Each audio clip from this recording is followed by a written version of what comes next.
النبي المصطفى صلى الله عليه وسلم آل الكرام. الفاتحة. أعوذ بالله من الشيطان الرجيم. بسم الله الرحمن الرحيم. إياك نعبد وإياك نستعين. صراط الذين أنعمت عليهم غير المغضوب عليهم ولا الضالين.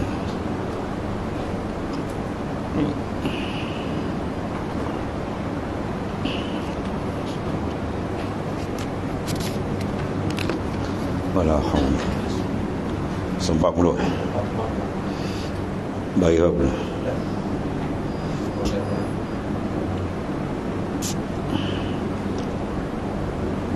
Bismillahirrahmanirrahim. Qala ma'alif qala sallallahu alaihi wasallam.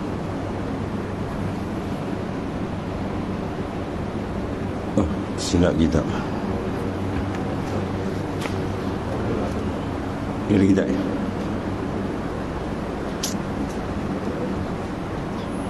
Baik kamu.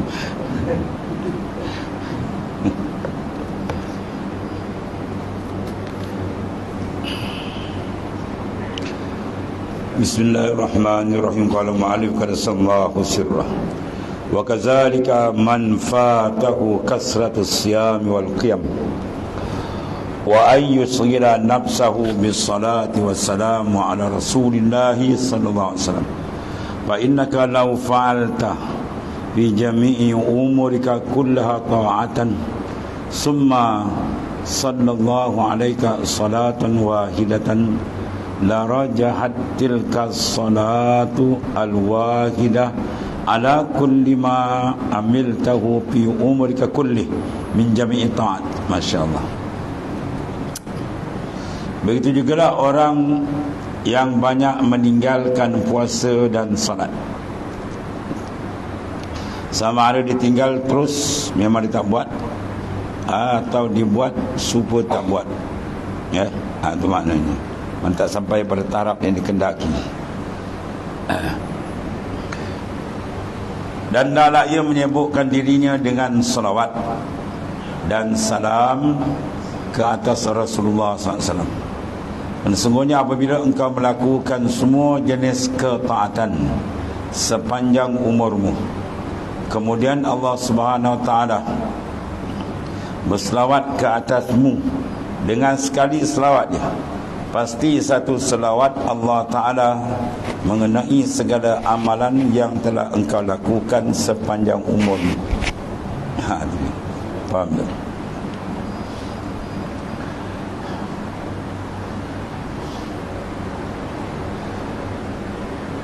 Fa innaka law fa'alta fi jami' umurika kulla ta'ah. Kalau engkau membuat pada seluruh umur kau setiap-tiap taat, mayangnya, puasa, zakat, haji, macam-macam ibadat. Kemudian summa sallallahu alaika, kemudian Allah selawat atas kamu. Apa makna dia? Makna dalam hadis Nabi kata, man salla alayya marrah sallallahu alaihi biha asyrah. Siapa berselawat kepada aku sekali, maka Allah Ta'ala akan selawat kepada dia 10 kali. Itu maksudnya. Selawat daripada Ta'ala apa makna? Rahmat. Dia ada 3 makna. Kalau selawat daripada malaikat, makna istighfar. Kalau selawat kita, makna doa. Jadi bila kita selawat kepada baginda sekali, kita dapat 10 selawat daripada Ta'ala. Makna 10 rahmat besar. Satu je rahmat besar atas selawat daripada Ta'ala, tu rahmat dia kena kat kita, nak banding dengan ibadat kita semua hidup tak sama. Itu maksudnya. Kalau kita selawat sekali, kalau selawat 10 kali, 100 kali, 1000 kali, banyak puluh ribu lagi. Ya, sebab tu gunakan selawat. Tapi jangan kata selawat tak semayang pula. Tak semayang nak selawat, dia cover habis maut dia. Maksud nak ceritakan, bila datang daripada min jihatillah, dia ada pihak Allah Ta'ala tu, hati yang besar. Ya, sebarangkaian kita berselawat pada Nabi, ada balasan daripada Ta'ala. Iaitulah Tuhan sini selawat. Tapi selawat Tuhan bukan macam selawat kita, Allahumma salli Muhammad kan. Selawat Ta'ala dengan makna rahmah. Itu dia. Jadi bila satu je rahmat Allah kena itu, sebab dia kata sini summa sallallahu alaika salatan wahidah, jawab dia la rajahat tilka salatul wahidah. Nah, saya lebih berat, Ya, demikian selawat yang satu, ala kulli ma amil tahu, di atas tiap-tiap barang yang engkau amalkan fi umrika kulliha, ya, pada umur kau kullih sekalian, min jami'in ta'at. Berbagai bentuk selawat, sebagai bentuk taat bila bertembung dengan selawat Allah rahmat Tuhan Nabi sepada lain, maknanya itu lebih hebat. Maksud dia bertang suruh kita banyak selawat dan gunakan selawatul ishkin, selawat kerinduan. Selawat tu istihdarkan rindu kita dengan Nabi. InsyaAllah ada banyak pembukaan. Itu makna kata kemudian Allah Subhanahu Wa Taala berselawat ke atasmu dengan sekali selawat, pasti satu selawat Allah Subhanahu Wa Taala mengatasi segala amal yang telah engkau lakukan sepanjang umurmu. Bayangkan kalau sekali, kalau dua kali, Allah tentulah besar kelebihan dia.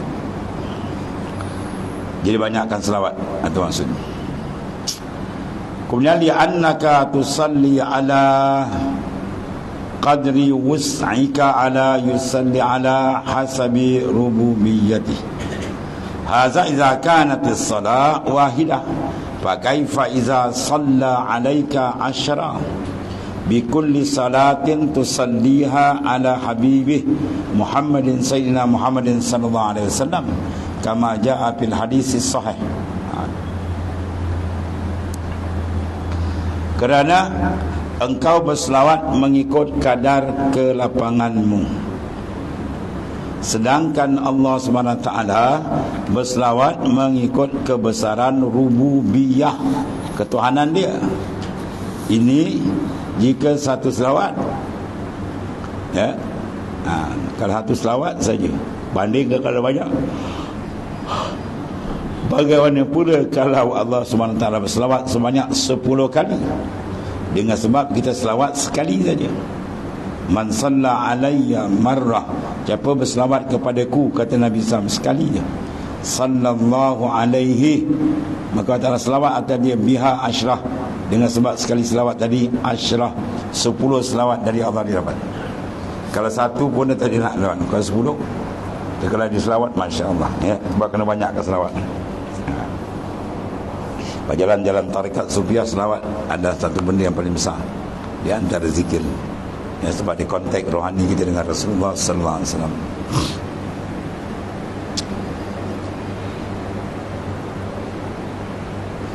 Kerana engkau berselawat mengikut kadar kemampuan, sedangkan Allah SWT berselawat mengikut kebesaran rububiyahnya. Ini jika satu selawat, bagaimana pula kalau Allah SWT berselawat sebanyak 10 kali dengan setiap selawat yang engkau ucapkan ke atas kekasihnya, iaitu Nabi besar kita Muhammad SAW, seperti mana yang datang dalam hadis yang sahih. Itulah man salla alaiha marra salla alaiha biha asyrah.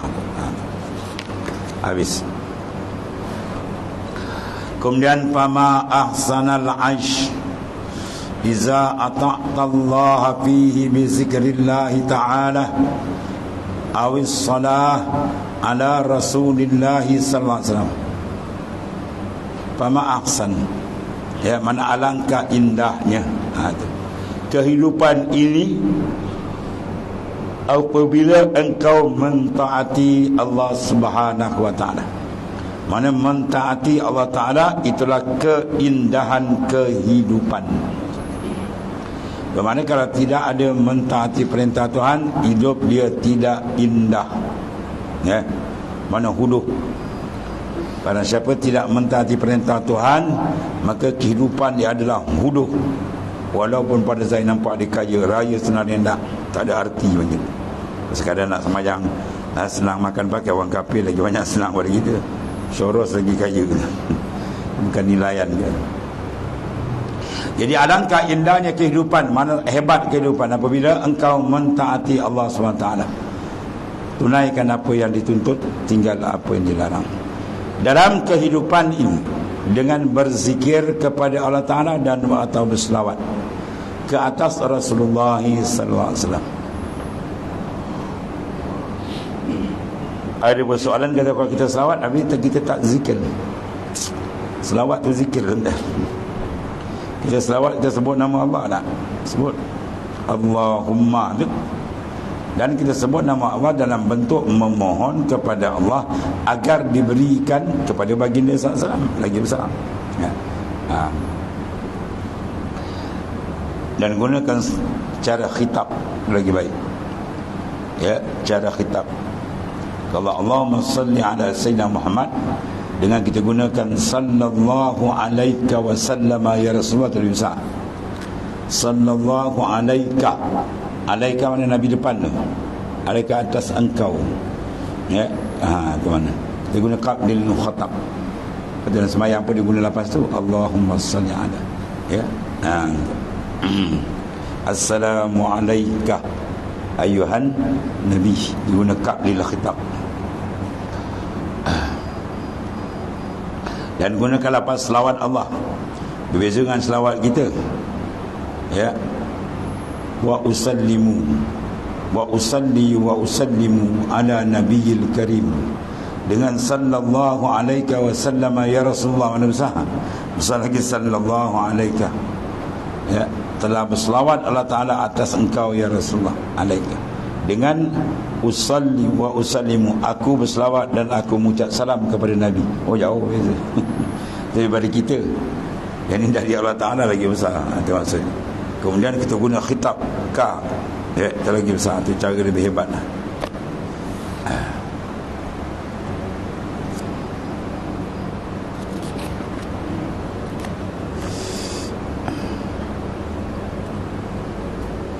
Kemudian yurwa annahu ma min saydin yusadu wala sajaratin tuqta'u illa bi ghaflatiha an zikrillahi li'anna sarik la yasriku baitan wa ahluhu ayqaz bal ala ghaflatin aw nam. Ya, aw nam. Diriwayatkan bahawasanya tidaklah diburu binatang buruan dengan tidak dipotong sebarang pokok kecuali disebabkan kelalaiannya daripada zikrullah. Maknanya seorang tadi dia takkan boleh potong pokok, dia takkan boleh sembelih binatang selagi binatang itu mengingati Allah Ta'ala. Sebab kadang-kadang kita dah tangkap ayam dulu kan, dah kurung dalam serkap, tiba-tiba lepas balik. Buat ketika kerja tak dapat. Bermakna apa? Dia belum habis zikir. Ya, bila habis zikir. Haiwan dia bila habis zikir dia matilah. Tengah. Jadi yang nak sembelih tak berzikir, binatang tu berzikir. Tak ada dia dapat tangkap pun lagi, dia akal lagi kawan. Buat dia kejauh. Atau dia kata yurwah annahu ma min saydin yusad wala sajarin tuqta illa bi ghaflatiha an zikrillah. Mana bahawasanya tidak ada pada binatang yang diburu buruan dan tidak dipotong sebatang pokok kecuali disebabkan kelalaiannya dari zikir. Habis binatang tu lalai zikir, pokok lalai zikir, dia punya ajar pun sampai. Kerana seorang pencuri tidak mencuri sebuah rumah ketika ahlinya berjaga, bahkan mereka masuk ketika ahlinya lalai atau tidur. Jadi pencuri masuk bila kita lalai. Siapa pencuri? Syaitan, nafsu. Dia tengok kita lalai. Sebab tu kelalaian merupakan apa? Senjata besar dia, perangkap yang sangat mengena, hebat. Lalai ghaflah.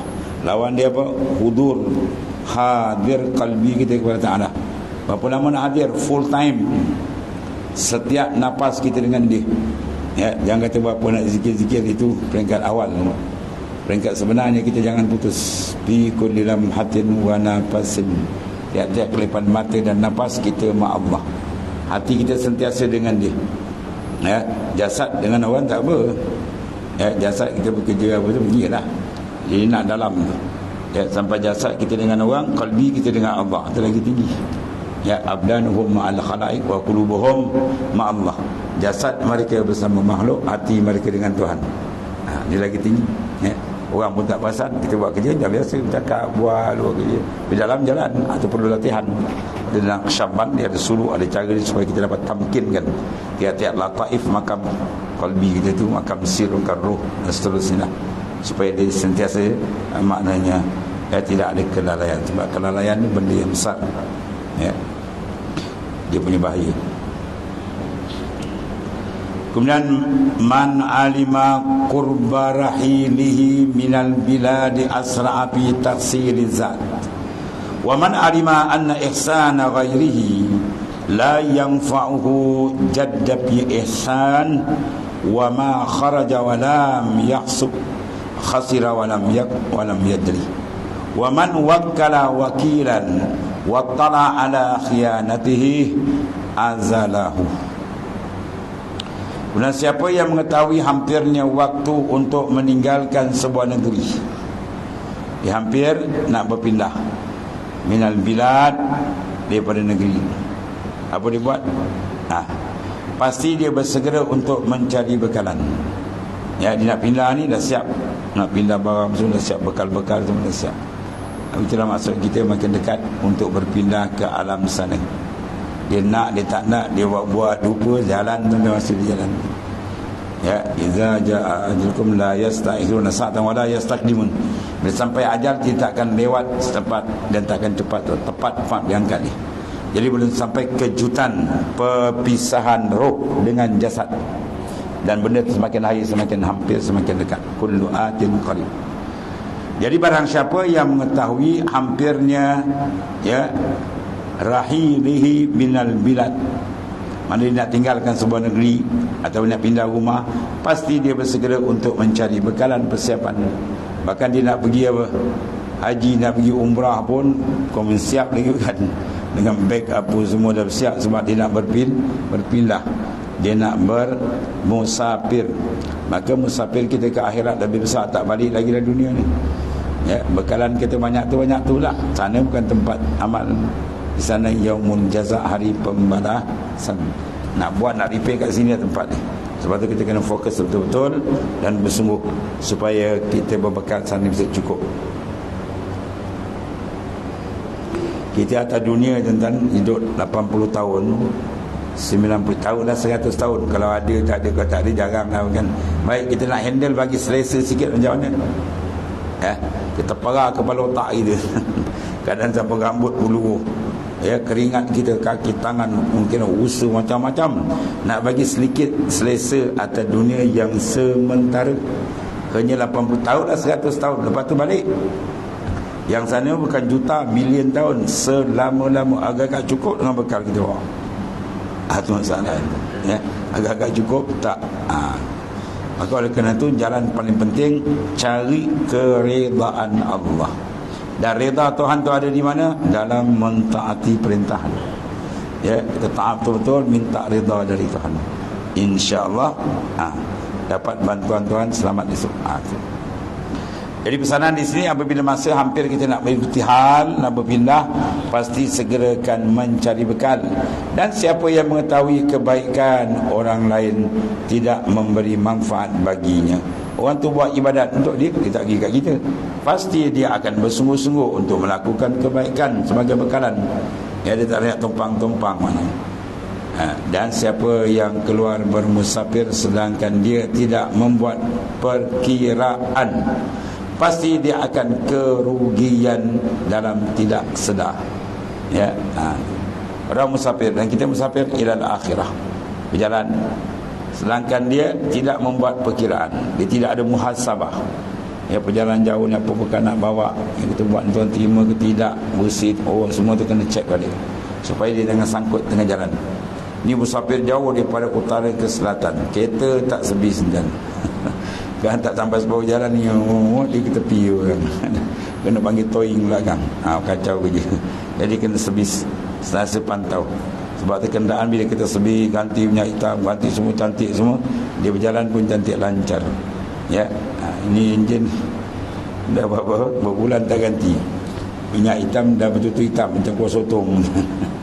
Dia gerak-gerak, dia makan kondorok dari jam lah, macam-macam pestil dia lah. Begitulah rohani. Bila sebis selalu cantik, insya-Allah. Ya, tambah-tambah kita nak berpindah terus, pergi tidak kembali. Sudah tentulah. Maknanya kita kena fokus betul-betul menyiapkan berkalan semaksimum yang mampu, ya, dengan sebenarnya memohon pertolongan daripada Allah Subhanahu wa taala.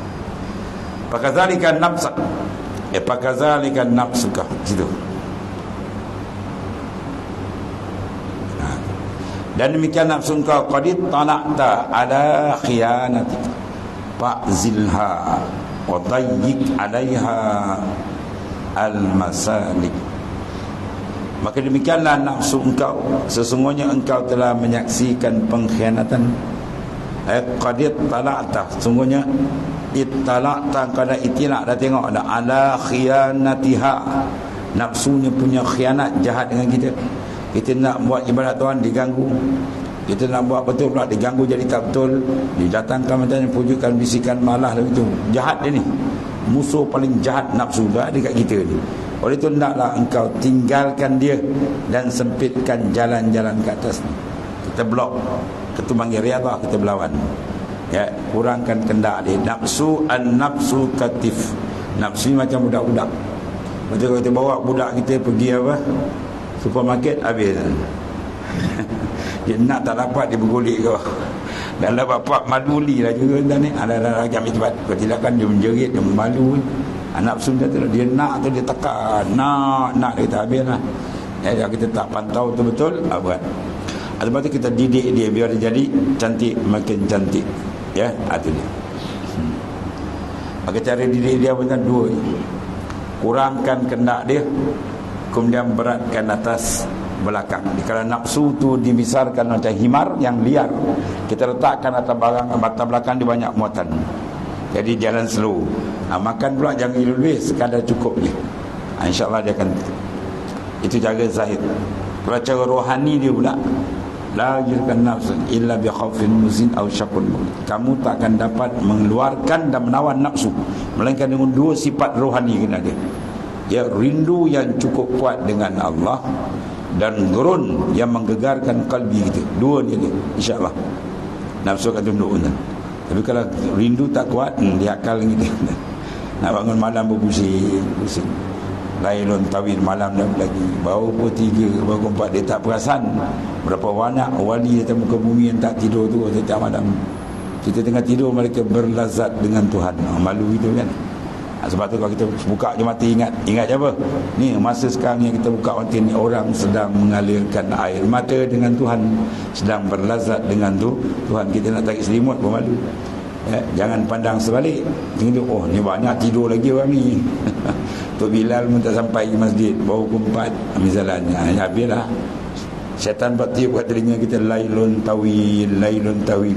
Malam panjang lagi dah, tidur kita. Ya, sedangkan kaedah kita, man talaban ula sahiran layali. Siapa menuntut ketinggian makam di sisi Allah, dia kena berjaga malam. Habis. Dan satu lagi, iza ra'aita fika al-i'rad min ta'atillah wa syahwata wal ghaflata fahaza wasbuk, wa iza ra'aita fika al-inaba wal khasyata waz zuhda fahaza min sana'illah. Apabila engkau melihat pada dirimu, engkau suka berpaling dari mentaati Allah. Nak buat perintah Tuhan rasa berat, kalau buat pun tak ada rasa pemalas. Satu. Kemudian mengikut kehendak syahwat. Oh, kehendak nafsu tu laju dia pergi tu ni. Dan lalai pula. Maka itu sebenarnya sifat engkau. Sifat kita yang lemah, dhaif, fakir, yang Tuhan jadikan. Dan apabila engkau melihat pada dirimu sifat taubat, Tuhan tempatkan makna nur taubat dalam kalbi kita. Oh, kita seronok rasa taubat, ya, berasa betul tenang jiwa. Dan takut, sifat khauf, gerun dengan Tuhan, dan zuhud, ketahui itu ciptaan Allah Ta'ala. Maknanya yang baik itu hakikat dari maksudnya apa? Jangan pandang perbuatan itu yang baik, amal salih dari diri padamu. Irfan wujudak fil abdin tanam, baru dia akan cantik. Kalau kita rasa kita je, habislah jawab ni. Kang mulut dia penyakit sampai riak, ujub, sum'ah, takabur, ego, habis. Ia berat takkan jadi besar. Jadi dia ajar, dia pandang, pulangkan balik. Ini hadza min fadli rabbi, kurniaan Tuhan. Yang wajib bagi kita syukur. Bersyukur menambah. La in syakartum la azidannakum. Kalau kamu syukur, aku tambah. Syukur ikalu ni'am. Syukur itu peningkat nikmat. Itu cara maknanya kita mengolah kalbi kita supaya dia cantik, bersih. Dan bila cermin kalbi cantik, bersih, Masya Allah, dia akan terbuka. Macam-macam tangkapan akan dibuka, dan macam-macam penglihatan basirah akan dikasyafkan oleh Allah Ta'ala apabila cermin itu terang. Habis dah. Kemudian memisal zalik iza ra'aita ila akhir Allah. Bismillahirrahmanirrahim. Alhamdulillah. Sayyidina wa maulana Muhammadin alhamdulillah. Subhanallah.